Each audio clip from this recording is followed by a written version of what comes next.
قرآن قرآن قرآن قرآن کی روشنی۔ الحمدللہ رب العالمین والصلاة والسلام علی سید الانبیاء والمرسلین، اما بعد فاعوذ باللہ من الشیطان الرجیم، بسم اللہ الرحمن الرحیم۔ الصلاة والسلام علیک یا رسول اللہ وعلی آلک واصحابک یا حبیب اللہ۔ الصلاة والسلام علیک یا نبی اللہ وعلی آلک واصحابک یا نور اللہ۔ فرمان مصطفیٰ صلی اللہ علیہ وآلہ وسلم ہے، جس نے مجھ پر ایک بار درود پاک پڑھا، اللہ کریم اس پر 10 رحمتیں نازل فرماتا ہے۔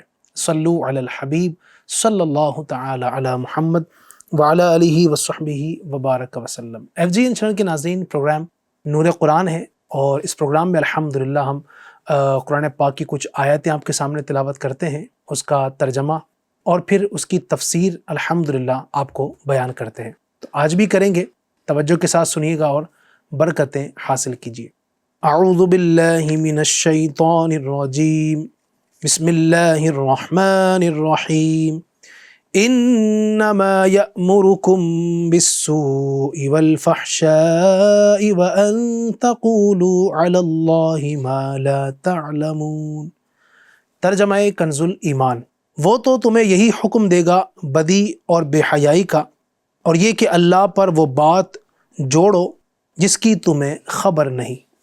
ترجمہ کنز العرفان۔ وہ تمہیں صرف برائی اور بے حیائی کا حکم دے گا، اور یہ حکم دے گا کہ تم اللہ کے بارے میں وہ کچھ کہو جو خود تمہیں معلوم نہیں۔ تفسیر صراط الجنان۔ انما یأمرکم بالسوء والفحشاء۔ وہ تمہیں صرف برائی اور بے حیائی کا حکم دے گا۔ سوء اور فحشاء کو مترادف یعنی ہم معنی بھی قرار دیا گیا ہے، اور یہ بھی کہا گیا ہے کہ سوء سے مراد مطلقاً گناہ ہے، اور فحشاء سے مراد کبیرہ گناہ ہے۔ شیطان کا کام یہ ہے کہ لوگوں کو برائی کی طرف بلائے، اللہ تبارک و تعالیٰ کے متعلق غلط عقائد منسوب کرنے کی طرف، یا اس کے حلال کردہ کو حرام کہنے اور اس کے حرام کردہ کو حلال کہنے کی طرف، برے کاموں مثلا جھوٹ، غیبت، چغلی، وعدہ خلافی، بہتان، لڑائی فساد، حسد، کینہ اور بغض، تکبر و انانیت، نفرت و عداوت، جنگ و جدل، تذلیل و تحقیر، استہزاء و التزام تراشی وغیرہ چیزوں کی طرف بلائے۔ یوں ہی بے حیائی کے کام، گانے باجے، فلمیں، ڈرامے، ناچ، مجرے، بد نگاہی، فحش گوئی، گندی باتیں، ناجائز تعلقات، بری نیت سے دیکھنا، چھونا، بدکاری وغیرہ گناہوں کی طرف بلانا شیطان کا کام ہے۔ افسوس کی بات ہے کہ آج کل ان برائیوں میں سے بہت سی چیزوں کی طرف بلانے میں گھر والوں اور دوست احباب، گھر، بازار، معاشرہ، افسر وغیرہ کا تعاون یا ترغیب ہوتی ہے۔ کوئی آدمی نیکیوں کی طرف آنے کا سوچتا بھی ہے تو مذکورہ بالا افراد اسے کھینچ کر گناہوں کی طرف لے جایا کرتے ہیں۔ کاش ہمیں اچھی صحبت، اچھا مطالعہ، اچھا گھرانہ اور اچھے دوست نصیب ہو جائیں۔ وَإِذَا قِيلَ لَهُمُ اتَّبِعُوا مَا أَنزَلَ اللَّهُ قَالُوا بَلْ نَتَّبِعُ مَا أَلْفَيْنَا عَلَيْهِ آبَاءَنَا أَوَلَوْ كَانَ آبَاؤُهُمْ لَا يَعْقِلُونَ شَيْئًا وَلَا يَهْتَدُونَ۔ ترجمہ کنز الایمان۔ اور جب ان سے کہا جائے اللہ کے اتارے پر چلو تو کہیں بلکہ ہم تو اس پر چلیں گے جس پر اپنے باپ دادا کو پایا، کیا اگرچہ ان کے باپ دادا نہ کچھ عقل رکھتے ہوں نہ ہدایت۔ ترجمہ کنز العرفان۔ اور جب ان سے کہا جائے کہ اس کی پیروی کرو جو اللہ نے نازل کیا ہے تو کہتے ہیں بلکہ ہم تو اس کی پیروی کریں گے جس پر ہم نے اپنے باپ دادا کو پایا ہے، کیا اگرچہ ان کے باپ دادا نہ عقل رکھتے ہوں نہ ہدایت یافتہ ہوں۔ تفسیر۔ وَإِذَا قِيلَ لَهُمْ۔ اور جب ان سے کہا جائے، جب اللہ تبارک و تعالیٰ کے منکروں سے کہا جاتا کہ توحید و قرآن پر ایمان لاؤ اور پاک چیزوں کو حلال جانو جنہیں اللہ نے حلال کیا، تو مشرکین اس کا ایک ہی جواب دیتے کہ ہم تو اسی راہ و رسم اور طور طریقے پر چلیں گے جس پر ہمارے باپ دادا چلے آ رہے ہیں۔ انہیں فرمایا گیا کہ جب باپ دادا دین کے امور کو نہ سمجھتے ہوں اور راہ راست پر نہ ہوں تو ان کی پیروی کرنا حماقت اور گمراہی ہے۔ باپ دادا 40 سال کی عمر کو پہنچ کر خودکشی کرتے ہوں تو کیا اولاد بھی 40 سال کی عمر میں خودکشی کرے؟ وہ روزانہ کیچڑ میں چھلانگ مارتے ہوں تو کیا اولاد بھی یہی شروع کر دے؟ سیدھی بات یہ ہے کہ صحیح بات میں پیروی کی جائے اور غلط میں ہرگز نہیں۔ شریعت کے مقابلے میں گمراہ باپ دادا کی پیروی کرنا حرام ہے۔ یوں ہی گناہ کے کاموں میں باپ دادا کی پیروی ناجائز ہے کہ بحکم حدیث اللہ تعالیٰ کی نافرمانی کے کام میں کسی کی اطاعت نہیں کی جا سکتی۔ ہمارے ہاں شادی، مرگ اور دیگر کئی مواقع پر شریعت پر چلنے کا کہا جائے تو لوگ آگے سے یہی باپ دادا، خاندان اور برادری کے رسم و رواج کا عذر پیش کرتے ہیں۔ یہ بھی سراسر غلط اور باطل ہے۔ خلاصہ کلام یہ ہے کہ بروں کی پیروی بری ہے اور اچھوں کی پیروی اچھی ہے۔ جیسے ہم بزرگان دین، صحابہ، تابعین، ائمہ مجتہدین، اولیاء و صالحین کی پیروی کرتے ہیں تو یہ بہت اچھی ہے کہ اس کا حکم خود قرآن نے دیا ہے۔ چنانچہ فرمایا وَكُونُوا مَعَ الصَّادِقِينَ، ترجمہ اور سچوں کے ساتھ ہو جاؤ۔ ہر نماز میں بزرگوں کی پیروی کی دعا مانگنے کا فرمایا۔ چنانچہ فرمایا صراط الذین انعمت علیہم، ترجمہ ان لوگوں کے راستے پر چلا جن پر تو نے انعام کیا۔ اللہ پاک ہمیں اچھوں کی پیروی کرنے اور بروں کی پیروی سے بچنے کی توفیق عطا فرمائے، آمین۔ فرمان مصطفیٰ صلی اللہ تعالی علیہ وآلہ وسلم ہے، مجھ پر کثرت سے درود پاک پڑھو، بے شک تمہارا مجھ پر درود پاک پڑھنا تمہارے گناہوں کے لیے مغفرت ہے۔ صلو علی الحبیب صلی اللہ تعالی علی محمد صلی اللہ تعالی علیہ وآلہ وسلم۔ آئیے نیکی کی دعوت کے کچھ مدنی پھول فیضان سنت جلد اول سے آپ کے سامنے پیش کرتا ہوں۔ حضرت سیدنا عبداللہ ابن عباس رضی اللہ تعالی عنہما سے روایت ہے، سرکار مدینہ صلی اللہ تعالی علیہ وآلہ وسلم کا ارشاد رحمت بنیاد ہے، کھانے سے پہلے اور بعد میں وضو کرنا محتاجی کو دور کرتا ہے اور یہ مرسلین علیہم السلام کی سنتوں میں سے ہے۔ سیدنا انس رضی اللہ تعالی عنہ سے روایت ہے، اللہ پاک کے آخری نبی صلی اللہ تعالی علیہ وآلہ وسلم نے فرمایا، جو یہ پسند کرے کہ اللہ پاک اس کے گھر میں خیر یعنی بھلائی زیادہ کرے تو جب کھانا حاضر کیا جائے وضو کرے اور جب اٹھایا جائے اس وقت بھی وضو کرے۔ ام المؤمنین حضرت سیدتنا عائشہ صدیقہ رضی اللہ عنہا سے روایت ہے، سرکار مدینہ صلی اللہ علیہ وآلہ وسلم نے ارشاد فرمایا، کھانے سے پہلے وضو کرنا ایک نیکی اور کھانے کے بعد کرنا 2 نیکیاں ہیں۔ پیارے پیارے اسلامی بھائیوں اور FGN چینل کے ناظرین، کھانے کے اول آخر ہاتھ دھونے میں سستی نہیں کرنی چاہیے۔ خدا کی قسم ایک نیکی کی اصل حقیقت بروز قیامت ہی پتہ چلے گی کہ جب کسی کی ایک ہی نیکی کم پڑ رہی ہوگی اور وہ اپنے عزیزوں سے صرف ایک نیکی کا سوال کرے گا مگر کوئی دینے کو تیار نہ ہوگا۔ اللہ اکبر۔ پیارے آقا دو عالم کے داتا حضور جان عالم صلی اللہ علیہ وآلہ وسلم کا فرمان برکت نشان ہے، کھانے سے پہلے اور بعد وضو یعنی ہاتھ منہ دھونا، یعنی جہاں پر یہ کھانے سے پہلے اور بعد کا وضو بار بار جو ذکر آ رہا ہے، اس سے مراد یہ کہ منہ دھونا، اور اس کی مزید تفصیل انشاءاللہ بھی آگے آئے گی۔ تو کھانے سے پہلے اور بعد وضو یعنی ہاتھ منہ دھونا رزق میں کشادگی کرتا اور شیطان کو دور کرتا ہے۔ سبحان اللہ۔ پیارے پیارے اسلامی بھائیوں، کھانے کے وضو سے مراد نماز والا وضو نہیں ہے، جی ہاں، بلکہ اس سے دونوں ہاتھ گٹوں تک اور منہ کا اگلا حصہ دھونا اور کلی کرنا، یہ مراد ہے کھانے کا وضو سے۔ مفسر شہیر حکیم الامت مفتی احمد یار خان نعیمی رحمۃ اللہ علیہ فرماتے ہیں، توریت شریف میں 2 بار ہاتھ دھونے کلی کرنے کا حکم تھا، کھانے سے پہلے اور کھانے کے بعد، مگر یہود نے صرف بعد والا باقی رکھا، پہلے کا ذکر مٹا دیا۔ کھانے سے پہلے ہاتھ دھونے کلی کرنے کی ترغیب اس لیے ہے کہ عموماً کام کاج کی وجہ سے ہاتھ میلے، دانت میلے ہو جاتے ہیں اور کھانے سے ہاتھ منہ چکنے ہو جاتے ہیں، لہٰذا دونوں وقت صفائی کی جائے۔ کھانا کھا کر کلی کرنے والا شخص انشاءاللہ عز و جل دانتوں کے موذی مرض سے محفوظ رہے گا۔ وضو میں مسواک کا عادی دانتوں اور معدے کے امراض سے بچا رہتا ہے۔ کھانا کھانے کے فوراً بعد پیشاب کرنے کی عادت ڈالو، اس سے گردہ مثانہ کے امراض سے حفاظت ہوتی ہے، بہت مجرب یعنی آزمایا ہوا ہے۔ یقیناً سنت میں عظمت ہے، جہاں سنت پر عمل کرنے میں ثواب ملتا ہے وہیں اس کے دنیاوی فوائد بھی ہوتے ہیں۔ کھانے سے پہلے دونوں ہاتھ پونچھوں تک دھو لینا سنت ہے، منہ کا اگلا حصہ دھونا اور کلی بھی کر لینا چاہیے، چونکہ ہاتھوں سے جدا جدا کام لیے جاتے ہیں اور وہ مختلف چیزوں سے مس ہوتا ہے، ٹچ ہوتا ہے ہاتھ، لہٰذا ان پر میل کچیل اور کئی طرح کے جراثیم لگ جاتے ہیں۔ کھانے سے پہلے ہاتھ دھو لینے سے ان کی صفائی ہو جاتی اور اس سنت کی برکت سے ہمیں کئی بیماریوں سے تحفظ یعنی حفاظت حاصل ہوتی ہے۔ کھانے سے پہلے دھوئے ہوئے ہاتھ منہ نہ پوچھے جائیں کہ تولیے وغیرہ کے جراثیم ہاتھوں میں لگ سکتے ہیں۔ کہا جاتا ہے ایک ڈرائیور نے ہوٹل میں کھانا کھایا اور کھانے کے بعد تڑپ تڑپ کر مر گیا۔ دوسرے کئی لوگوں نے بھی اس ہوٹل سے کھایا مگر انہیں کچھ بھی نہ ہوا۔ تحقیق شروع ہوئی، کسی نے بتایا کہ ڈرائیور نے کھانے سے پہلے ہوٹل کے قریب ٹرک کے ٹائر چیک کیے تھے، پھر ہاتھ دھوئے بغیر اس نے کھانا کھا لیا۔ چونکہ ٹرک کے ٹائروں کو چیک کیا گیا تو انکشاف ہوا کہ پہیے کے نیچے ایک زہریلا سانپ کچلا گیا تھا جس کا زہر ٹائر پر پھیل چکا تھا اور ڈرائیور کے ہاتھوں پر وہ جو زہر ہے لگ گیا تھا۔ ہاتھ نہ دھونے کے سبب یا یوں کہیے کہ اس ہاتھ دھونے کی سنت پر عمل نہ کرنے کی وجہ سے وہ زہر پیٹ میں چلا گیا جو کہ ڈرائیور کی فوری موت کا سبب بن گیا۔ اللہ کی رحمت سے سنت میں شرافت ہے، سرکار کی سنت میں ہم سب کی حفاظت ہے۔ سیدنا ابو امامہ رضی اللہ تعالیٰ عنہ سے روایت ہے کہ نبی کریم رؤوف الرحیم صلی اللہ علیہ وسلم نے فرمایا بازار میں کھانا برا ہے۔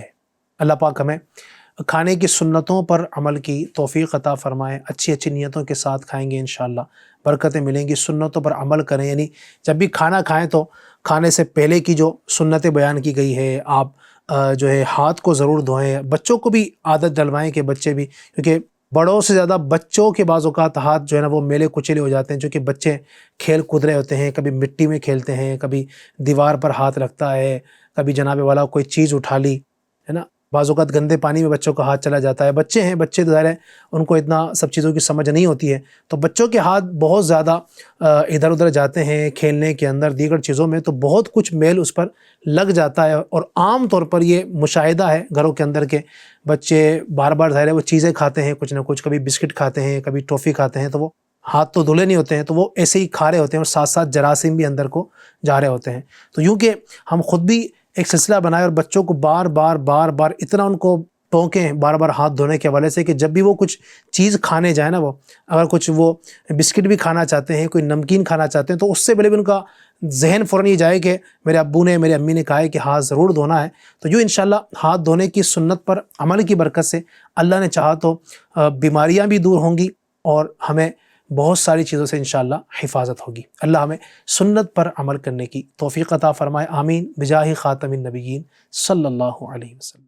یا الہی رحم فرما مصطفیٰ کے واسطے، یا رسول اللہ کرم کیجے خدا کے واسطے، مشکلیں حل کر شہے مشکل کشا کے واسطے، کربلائے رد شہید کربلا کے واسطے، سید سجاد کے صدقے میں ساجد رکھ مجھے، علم حق دے باقر علم خدا کے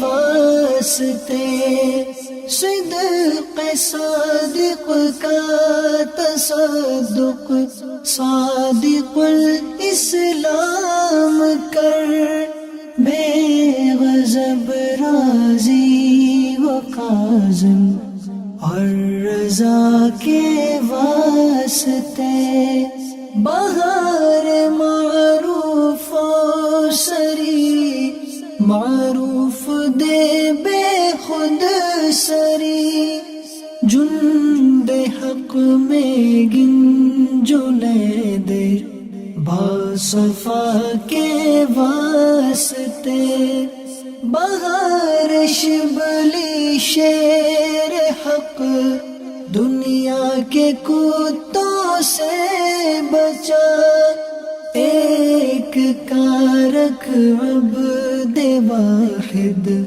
بیریا کے واسطے، بل فرح کا صدقہ کر، غم کو فرح دے حسن و سعد، بل حسن اور بو سعید سعد زا کے واسطے، قادری کر قادری رکھ، قادریوں میں اٹھا، قدر عبد القادر قدرت نما کے واسطے، احسن اللہ لہم رزقا سے دے رزق حسن، بندہ رزاق تاج الاصفیاء کے واسطے، نصر ابی صالح کا صدقہ صالح و منصور رکھ، دے حیات دی محیی جاں فضا کے واسطے، طور عرفان و علو حمد و حسن و بہا، دے علی موسیٰ حسن احمد بہا کے واسطے، بہار ابراہیم مجھ پر نار غم گلزار کر، بھیک دے داتا بیکاری بادشاہ کے واسطے، خانہ دل کو زیادے روح ایمان کو جمال، شہزیا مولا جمال الاولیاء کے واسطے، دے محمد کے لیے روزی کا رحمت کے لیے، خوان فضل اللہ سے حصہ گدا کے واسطے، دین و دنیا کے مجھے برکات دے برکات سے، عشق حق دے عشقی عشق انتماء کے واسطے، حب اہل بیت دے آل محمد کے لیے، کر شہید عشق حمزہ پیشوا کے واسطے، دل کو اچھا تن کو ستھرا جان کو پر نور کر، اچھے پیارے شمس دی بدر العلا کے واسطے، دو جہاں میں خادم آل رسول اللہ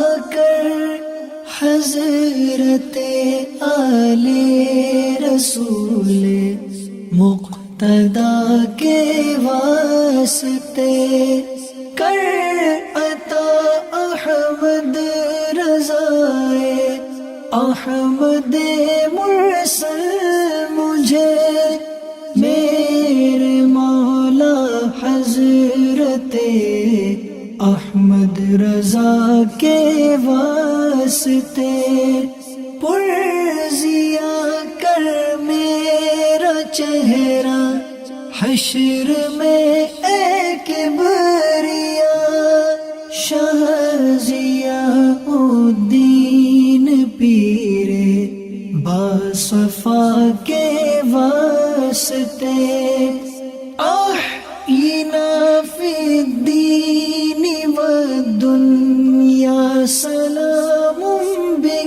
سلام قادری عبدالسلام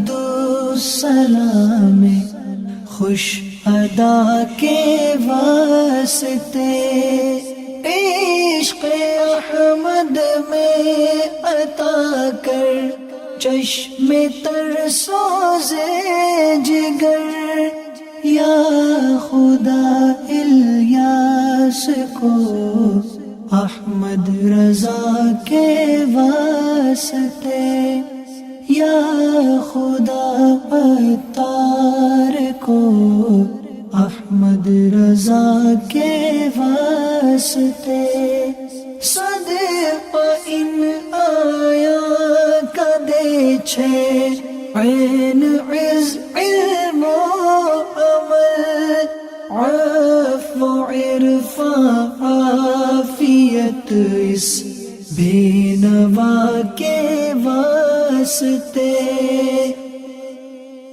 قرآن قرآن قرآن قرآن کی روشنی